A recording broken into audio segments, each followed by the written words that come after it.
J'aurais jamais pensé au début de l'été qu'on aurait le problème de personnel qu'on a en ce moment.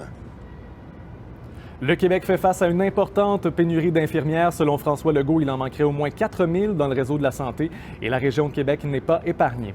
Ici Jean-François Blanchette, voici votre vidéojournal. Le quart des 4 000 postes vacants se trouve dans notre région. Déjà, on constate l'impact de cette pénurie dans nos hôpitaux. Dans les hôpitaux de Québec, une chirurgie sur 4 est reportée.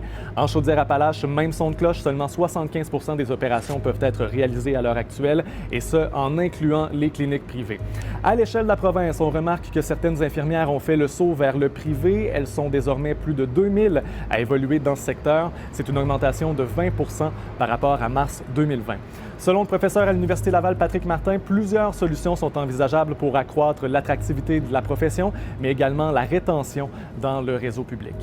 Sur le long terme, il faut leur donner une reconnaissance. Ensuite de ça, il faut les intégrer dans la prise de décision. Essayer de diminuer la surcharge également, mais il faut éradiquer le TSO tout de suite, ça presse.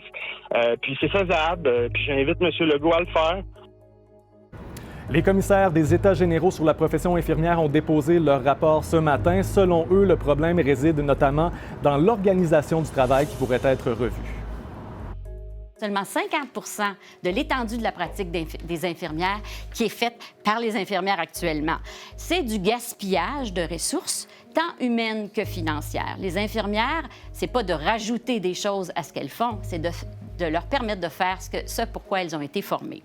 Le premier ministre Legault compte annoncer au cours des prochains jours une série d'incitatifs pour convaincre les infirmières de revenir au travail. Il évoque notamment une augmentation de salaire ponctuelle, comme ce fut le cas pour les préposés aux bénéficiaires. Et déjà, le ministre des Finances, Éric Girard, parle d'une facture de plusieurs centaines de millions de dollars. Il y aura d'ailleurs conférence de presse du ministre de la Santé demain matin. Il faut dire que l'objectif du gouvernement Legault est assez ambitieux, c'est de ramener 4 000 à 5 000 infirmières dans le réseau public d'ici le 15 octobre. C'est à cette date que le couperet va tomber sur les travailleurs de la santé qui ne sont pas encore vaccinés.